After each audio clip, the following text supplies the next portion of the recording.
Salut tout le monde. Salut. Vous aviez demandé à voir un peu ce qu'on fait dans une journée type en hiver. Eh ben nous y voilà. La traite est finie, on a démarré à 6h30 ce matin. Les horaires d'hiver quoi. Et Elodie a fini la traite. Pendant ce temps-là, j'ai commencé à mettre la bouffe dans la mélangeuse pour les vaches, donc l'enrubanage et le maïs et un peu de maïs grain. Et je vais distribuer, je vais juste vider l'auge avant, il y a quelques reflux dedans. Et puis voilà. J'ai une voix un peu bizarre aujourd'hui. On est tous un peu malades à la maison. On est des covidés.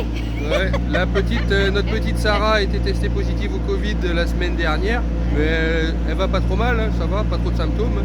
Nous deux, on dérouille un peu plus cette semaine là. Moi ça va, j'ai juste un peu mal à la gorge, ça va.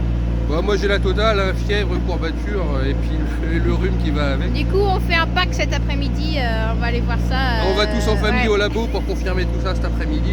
Et heureusement qu'on est vacciné parce que déjà je dérouille, alors je pense que si j'étais pas vacciné, je pourrais pas travailler.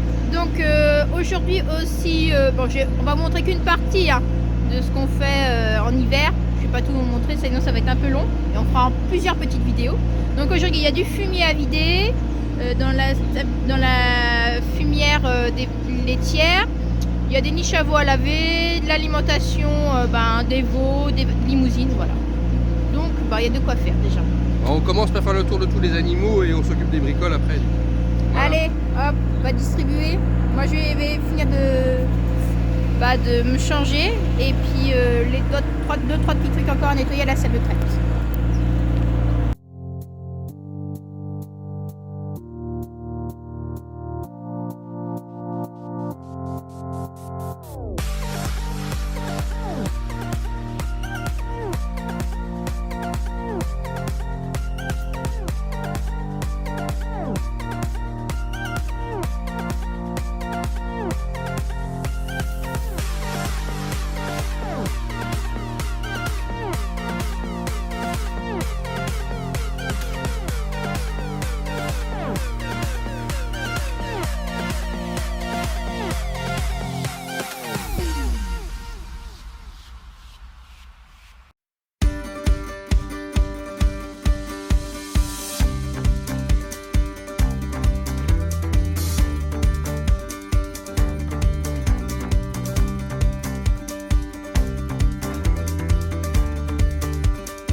On est un peu plus tôt que d'habitude à mettre à manger ce matin, c'est pour ça qu'on a un peu plus de reflux que d'habitude. L'idée c'était de libérer le tracteur plus vite pour charger le fumier dans la remorque. Donc les reflux qui sont là ne sont pas perdus pour tout le monde. Je vais les récupérer au godet pour les donner aux génies de limousine qui mangent ça très bien. C'est de la bouffe qui est que de hier, ça n'a pas chauffé, c'est encore très bon. Il me reste à passer un coup de balai dans l'auge et puis je vais mettre à bouffer au Holstein. Allez, c'est parti. Et aussi il y aura un coup de rabot à passer et vider la litière aujourd'hui. On vide tous les 2 à 3 jours la litière des vaches noires. Donc c'est pour ça qu'on voit la fumière là-bas qui est pleine, c'est pour ça qu'il faut la vider aujourd'hui. Comme ça on s'assure que les mamelles sont toujours propres et ça chauffe pas la litière, du coup on n'a presque jamais de mamite comme ça.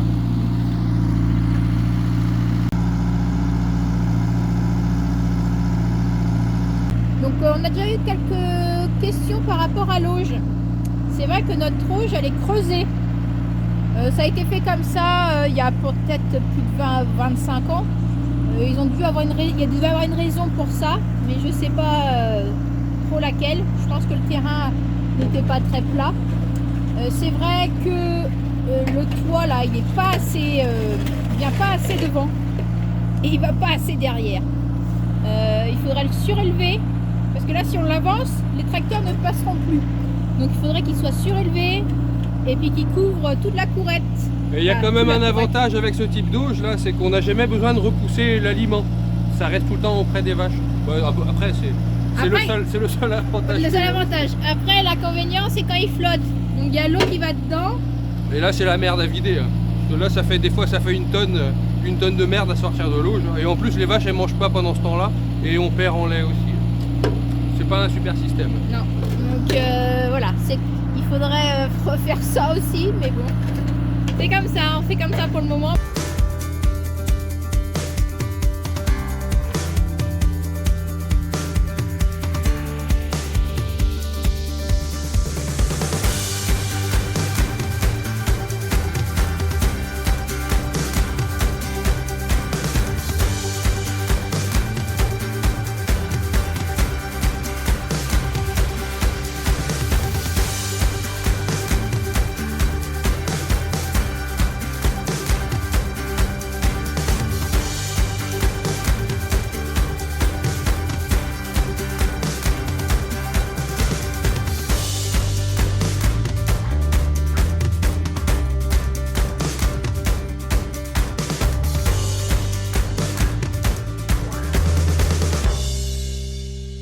Ce matin, on a distribué 2 tonnes de ration complète. Hein. 2 tonnes pour 40 vaches, ça fait 50 kg. Pour faire simple, ça fait 50 kg par vache. Donc chaque vache ici va manger 50 kg de bouffe dans sa journée. À 50% de matière sèche, ça fait 25 kg de matière sèche par vache. Donc elles ont une bonne consommation quand même. Elles mangent bien. Elles font pas beaucoup de lait, mais elles mangent bien. Bon, il n'y a plus de pare-brise à l'arrière, il n'y a plus de pare-brise à l'avant. C'est la clim? Ouais. Ouais, donc il y avait le broyeur d'accotement hein, qui a pris un caillou. Le caillou, il a traversé les deux pare-brises comme ça, en cassant les deux. Et il est passé au ras de ma tête. Hein. Mais je préfère que ça ait cassé les pare-brises plutôt que ma tête.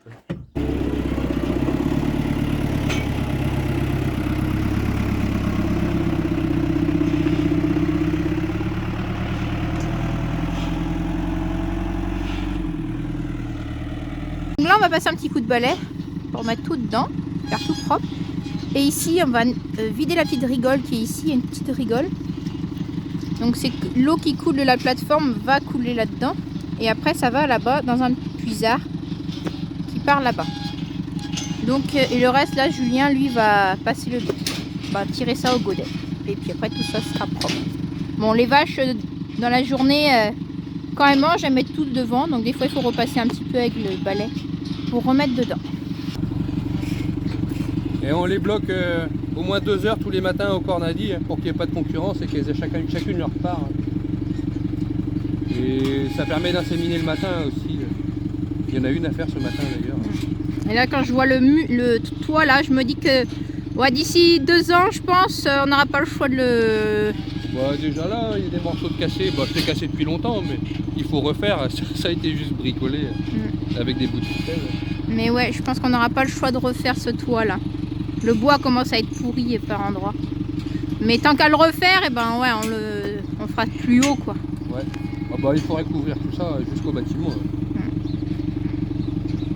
C'est un peu ridicule comme ça. Je propose qu'on aille faire mettre à bouffer chez Rico et ses dames tout de suite là. Et voir les vaches rouges aussi, comment elles sont les prêtes à véler.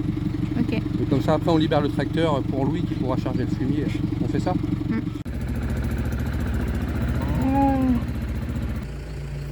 Nous voici dans le lot des vélages d'automne. Donc ici il y a 4 génisses avec le jeune taureau Rico et 3 jolis veaux. La parcelle est abîmée, on a gardé les vaches là pour l'hiver, c'est normal. Ça repartira bien au printemps. De toute façon on va bientôt les déplacer pour les envoyer ailleurs. Et c'est un lot, on en prend soin, c'est un peu nos meilleures vaches qui sont là. Des vaches super sympas et plutôt bien conformées. Et on a des bons veaux. Donc, un peu les chouchoutes. Ouais.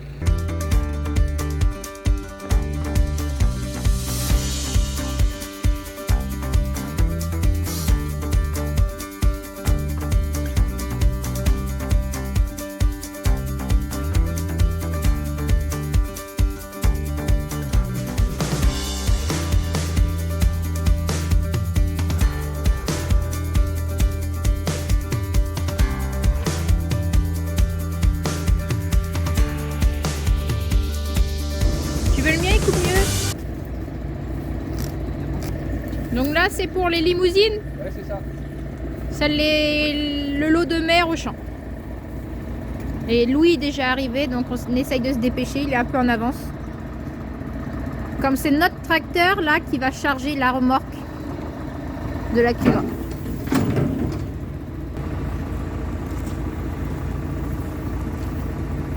Bon, je filme avec mon téléphone. J'avais pas trop prévu de filmer, donc j'ai pas la GoPro avec moi. Donc là, je suis en train de filmer en selfie. Il y en a qui avaient remarqué la dernière fois que l'image était un peu à l'envers. Oui, c'est ça, parce que je filme avec mon téléphone. Donc, bah, des fois, c'est pas super nickel au niveau du son. C'est le truc le plus compliqué à faire pour moi quand je monte une vidéo, c'est le son. Parce que ça dépend de l'appareil, avec quoi, bah, quel appareil je filme, et du coup, le son n'est pas pareil. Julien s'en va. Emmener ça, je vais le suivre en quad parce que depuis quelques jours, on a des vélages. Du coup, il faut boucler les veaux assez rapidement. Donc, souvent, moi, je vais avec le quad. Et puis, des fois, les veaux, ils sont cachés dans les bois. Donc, c'est plus facile d'aller en quad que d'aller en tracteur les chercher. Allez, on y va.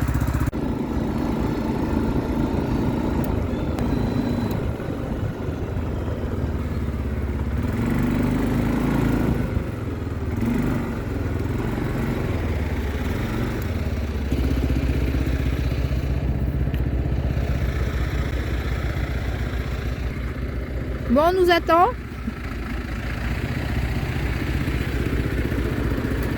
Allez. Allez, avance. Allez. Chut. Allez. Chut, chut, chut. Allez.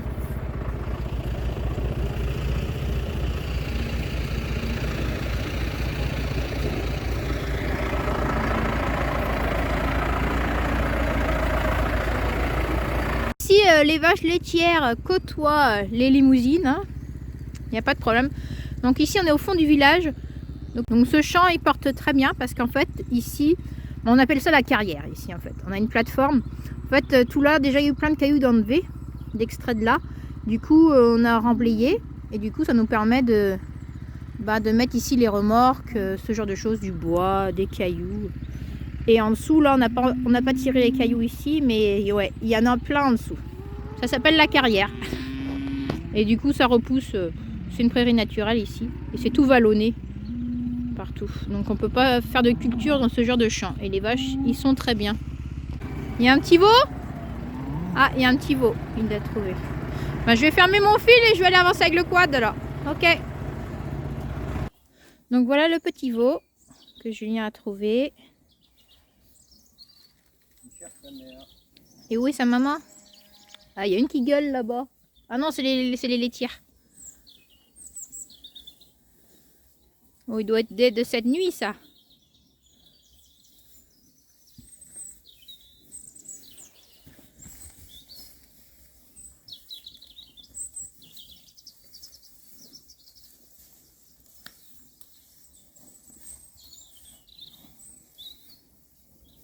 Bon, c'est bien quand il braille pas. C'est quand ça braille, et ben toutes les vaches elles viennent.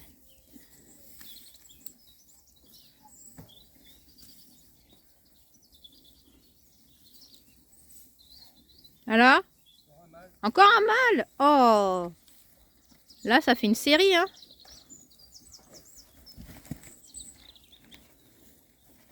Bon, là, on a mis à manger par terre. C'est pour que tout le monde ait à manger.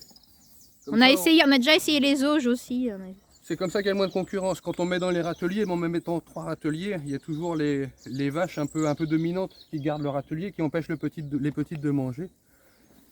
On a essayé dans les auges aussi, mais ça défonçait vraiment trop les champs. Hein.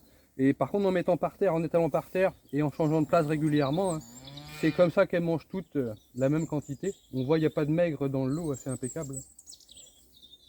Et il n'y a pas de parasitisme non plus, parce qu'elles ne mangent pas de terre non plus. Ça fait un peu plus de reflux, un peu plus de gâchis, mais au moins tout le monde est en forme. Bah, elle est où ta maman? Ça y est, elle a trouvé sa maman. Qu'est-ce que tu disais? C'est encore un mâle et c'est dommage, c'est une super vache. Elle fait que des mâles. Ouais. C'est la plus douce du troupeau. Bon, ça j'aime bien, ça c'est un bouclage qui se passe bien. On dirait même pas qu'elle a vélé, elle est aussi grosse qu'hier.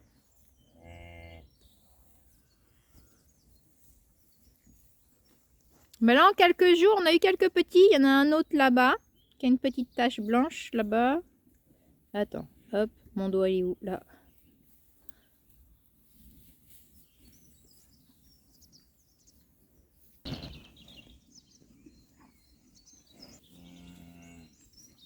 Donc là, la vache, elle appelle son petit. Comme ça, il la suit. Je trouve ça trop mignon. Donc Julien est en train de compter ses vaches. Parce que le champ, il va super loin. Même il y a un bout là, on voit là-bas. Derrière les arbres là-bas. Donc il suffit qu'il y en ait une qui est cachée dans le bois là-bas. En train de véler, on verra pas. Alors? C'est bon. Il y a une autre là.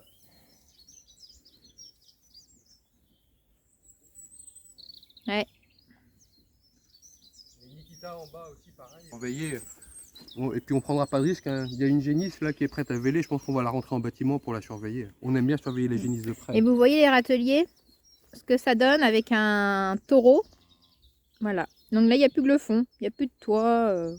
Donc c'est pour ça, chez les limousines, dans le troupeau des mères, on met pas trop de râteliers. Là, il n'y a plus de taureaux. De toute façon, en ce moment, il n'y en a pas. Depuis quelques semaines.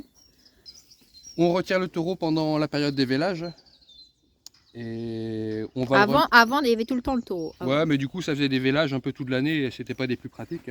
Là, on va remettre le taureau fin mars, début avril dans le troupeau. Et ça permettra de grouper les vélages pour l'année prochaine.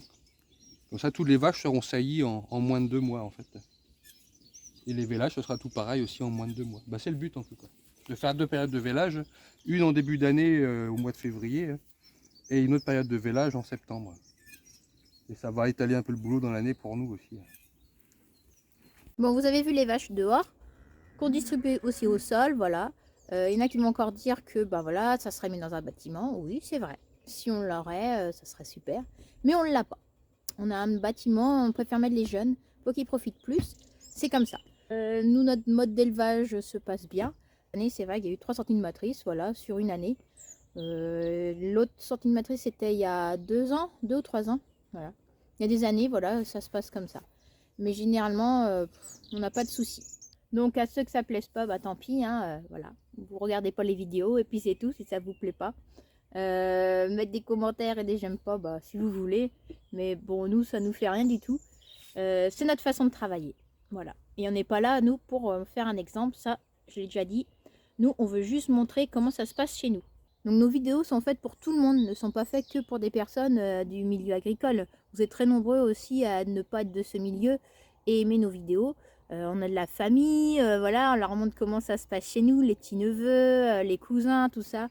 La grand-mère, tiens, je dis bonjour, Mémé Marguerite, qui nous regarde, à bientôt 90 ans. Voilà, donc on n'est pas là pour faire un exemple du tout. Donc je vais pas dire aux éleveurs comment il faut faire. Donc chacun fait ce qu'il veut dans sa ferme. Voilà, chez nous ça se passe comme ça. Donc il y en a qui vont dire il faut pas te justifier. Non, bah voilà, je me justifie un petit peu parce que je sais très bien voilà comment ça se passe. C'est les réseaux.